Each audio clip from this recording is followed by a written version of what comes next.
Welcome, everybody, to the show. It is Sandy and Shawn. Sandy Club is off today. I'm Shawn Drotar, as he has every day in camp. Cody Roark, Mile High Sports lead Broncos reporter and the host of the Locked on Broncos podcast, joins us from Broncos Park at Dove Valley, where we're overseeing practice today. And Cody, it is game week. There is a preseason game on Sunday.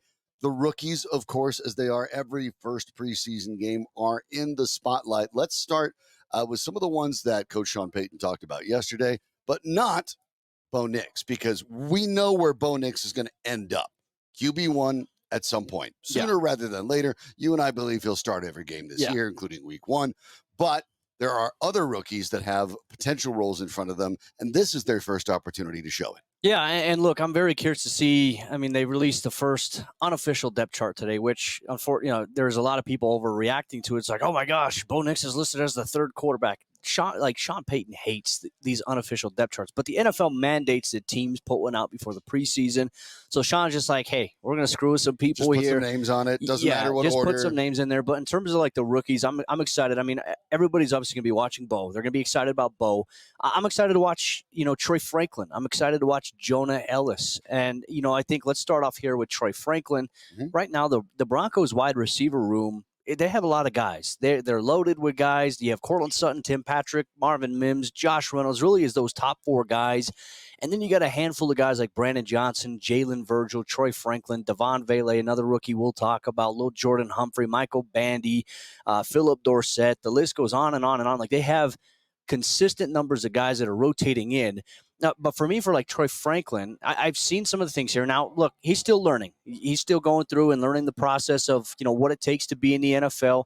He's picking up a very complex offensive scheme. Sean Payton touched on that yesterday. But I would say one thing about Troy, he has struggled at, a couple times with some drops, but it's not like consistent drops. It's like an occasional drop there. But yesterday's practice, we actually got to see what he can do. And look, we've been able to see it as well early on. His speed is legitimate. Like, he gets behind defenders consistently. You just got to haul it in. He did that yesterday. It was a 50-something yard touchdown that he had during 7-on-7, but you could see the speed there. I'm excited to watch him. I pegged it a couple of weeks ago, right when training camp started. I don't think that you're going to see so much of Troy featured in training camp. Like, you're not going to see him come out, maybe necessarily have big days. I think he's going to be the one player in the preseason on offense from the rookie side that's going to have a lot of success, and you're going to say, okay, hey, that's why they drafted him. Even if he's not going to be the fourth wide receiver or the third, like, the Broncos don't need to put him in a position right now where he needs to be a number one or a number two guy. Let him grow and learn because he's got traits that can be special, and Sean Payton, the coaching staff, believe that. So he's one guy I'm really excited to see. Yeah, Franklin, of course, is one of the ones I've keyed in on as well. And there's some familiarity with Bo Nix. Of course, he was their leading receiver last year at Oregon. They're familiar with each other. And what you're talking about, the occasional drops, the concentration type drops. Mm-hmm. Remember, this is part of the process. This is normal when you're talking about a rookie. And when you see rookies that are young and that are going into their first camp and into their first preseason, and speed is one of their weapons. We saw it with Jerry Jeudy. We've seen it with other receivers as well. There is this habit, just human nature. You want to make the big play, and maybe you're thinking of the field in front of you before securing the catch. Yeah. And that's part of the process when you're a young player of learning that, nope, you still have to do the same thing you've always had to do, secure the catch, then run. That's the order. But I'm not surprised when I see any young receivers, especially the fast ones, make those kind of mistakes. Yeah. It's normal. And it goes back to something you and I talked about yesterday and even last week as well. This is not about a practice at a time. It is a larger body of work over practices, over scrimmages within your team, over the ones you're going to have with the Packers. And that when you look at those in context of that larger view, some of these things aren't as important as they might seem, or that certain folks may tell you because they're looking for something to nitpick and create a story out of. Because in the end, it is just a practice. Oh, and I try my best to watch as many positions of players as possible, and it's hard. Like, so a lot of times we focus on quarterback, we focus on receiver. Like, you look at the offensive line. The only time you notice an offensive lineman if he has like a really big block or if he's getting demolished by some play. Like, the evaluation there's 90 players out here.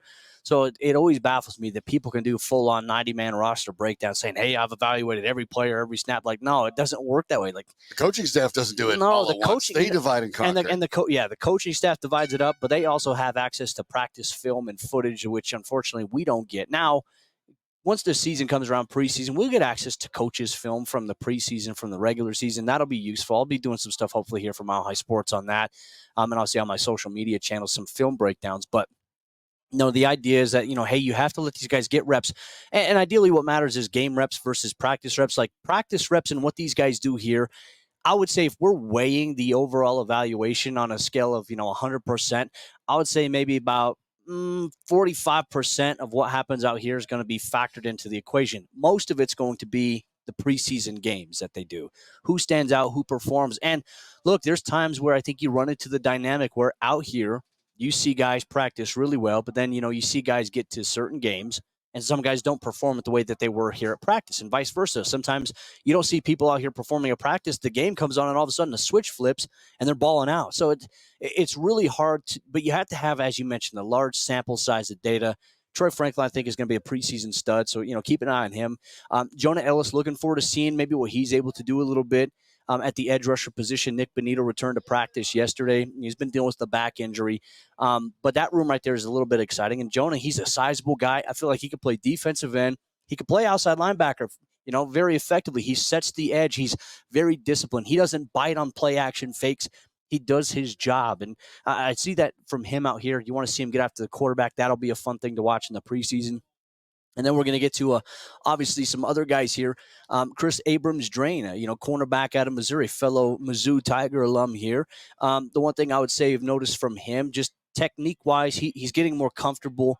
Sean Payton said the vision for him is outside in, so they want him to learn to play outside first, and then they feel like they can also play him inside at times. But learn outside first, we'll work you in on the inside.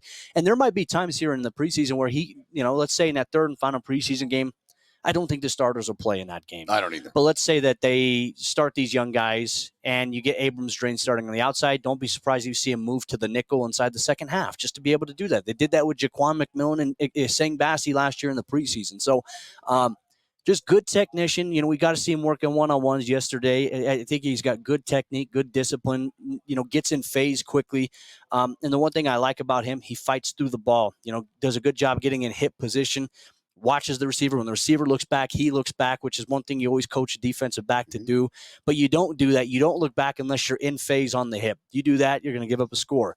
And he does a good job playing through. So, there was one rep, little Jordan Humphrey goes to haul in a fade pass. He's got his hands out here. Abrams-Drain brings his hand through, knocks it away. Really good reps in competition for him. But I think the one guy everyone's probably the most excited to see, Audric Estime, the bowling ball running back out of Notre Dame. I've liked every bit of what I've seen from him so far here at camp. He's big, he's physical. And I'll say this too, it's funny. He's actually kind of pissing off some of the defensive players because, when it is pads, and look, pads are fully on here today, there'll be times like, hey, it's contact. Like, you need to get acclimated there. He'll run. Like, let's say it's an outside run. A DB will come up to try to deliver a hit. He's going to lower his shoulder. Right. And he moves guys more than he ever gets moved. And that, I think, will be an exciting development to watch for him.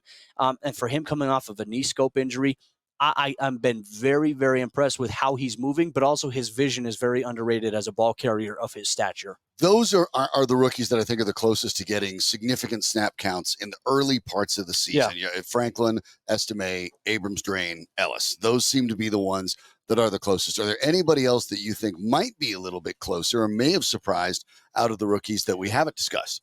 Devon Vele. That's where I was thinking now you'd here's go. the thing with Vele. Vele's 27 years old. Mm-hmm. So, still a rookie by definition. But he's fast. He's very fast. Now, I'll say, watch him in the preseason. Denver's wide receiver room is so loaded. I think he'll probably be a practice squad guy unless he goes out there and has an undeniable preseason. That's just where that room is right now. But Vele, I want Broncos fans to watch him during preseason in terms of being a receiver, but also on special teams as a gunner. He's fast. He gets downfield. He's going to be one of those guys to watch. And if he can go down and make plays and tackle guys, that's going to be big. We talk about that rookie class. There's also some undrafted guys I think we should talk about as well. One guy, outside linebacker, Jalen Allen. He's had a couple of good days in a row at UTSA. One thing I've noticed from him, Saturday's practice, you saw it yesterday. One thing he did was he's been getting sacks, in a real game situation. Now, granted, out here, you can't touch the quarterback at all. But what we're seeing from him, He's beating an offensive tackle. He's getting around. He's coming up while the quarterback still has the ball up to his shoulder. And, the quarterback's right here. He always brings his hand across over the top of the ball, and he just goes like that, but he doesn't touch it, and he stops because it's like, hey, that's a strip sack. It's really kind of game over in that situation. He's had 3 of those in the last 2 practices, so I'm excited to see a little bit of him. Obviously, there's a competition for that. I think a 5th outside linebacker spot between him, Darrell, and Chami. And that depends on how quickly Drew Sanders comes back. And there's Drew Sanders won't be back for a while. Right. And more than likely, I think when he does come back, I think he'll move to off-ball linebacker. I think that's going to be the plan for him, the focus. Which is funny because that's where at least he was. Yeah, and then they suggested they'd move him out to the edge. And I always question that because his side-to-side speed is more advantageous to my mind off-ball. Yeah, and look, I don't know what their long-term plan is at inside linebacker right now. They're trying to figure out who's going to start next to Alex Singleton. That's really between Cody Barton there, and obviously Jonas Griffith. Yeah, and so it's going to be between those 2 guys. I think really last year Denver's inside linebacker unit, from a depth standpoint, I think they moved him away from there because Josie and Alex were getting a lot of the snaps. They were staying healthy, and they needed some help at outside linebacker with some of the injuries that guys were dealing with. They were banged up a little bit, and so they didn't have a consistent pass rush rotation of 4 guys. Drew became that 4th guy for them there. So just some things to continue to monitor here. But I think between Thomas Incoom, who's at a great training camp, Jalen Allen, and obviously Darrell and Chami, there's some fun competition to be had there during preseason. Move made earlier this week that did not have to do with injuries. Hunter Kampmoyer, who'd spent the last few years with the Chargers, played in only a couple of games, but been on the practice squad consistently, comes into the Broncos. And this is a room with the tight ends that it's interesting. Obviously, you've talked a lot about Lucas Kroll. I know fans still have high hopes for Greg Dulcich. Adam Troutman is not going to jump off your highlight reel, but for Sean Payton, he does check all the boxes of what you want. Nate Adkins was here last year and I think showed that has some ability. And he has a more featured role, it looks like, this year from what we've seen in practice. If that's the case, when that's 4 of them, why bring in Kampmoyer? Preseason body, big size guy who, has blocking traits to him. Not much he's not going to offer too much in the pass catching department. 20 career catches so far, primarily just a blocker, some special team stuff. I think right there, that'll be just something they do for depth and obviously a preseason body and maybe someone they can evaluate for the practice squad. Yeah, I think that's going to be one of the interesting parts. The tight end thing is obviously up in the air. We'll find out more about that, and we'll find out more about who's throwing to them as game week starts for the Denver Broncos. The Colts on tap for Sunday as the preseason gets going. You want to follow Cody Roark for all of the latest on the Broncos. Check out everything he's putting together at milehighsports.com and then that Locked On Broncos podcast as well. Obviously, you have stuff you want to take a peek at for camp. We appreciate the time as you pop in every time and then give us the updates right here from camp. Appreciate it. Appreciate you. Thanks for having me, and we'll see you. Today looks like another scorcher, and luckily I'm going to be under the tent, so there we go. All right, we'll have more from Broncos Training Camp at Broncos Park live at Dove Valley next.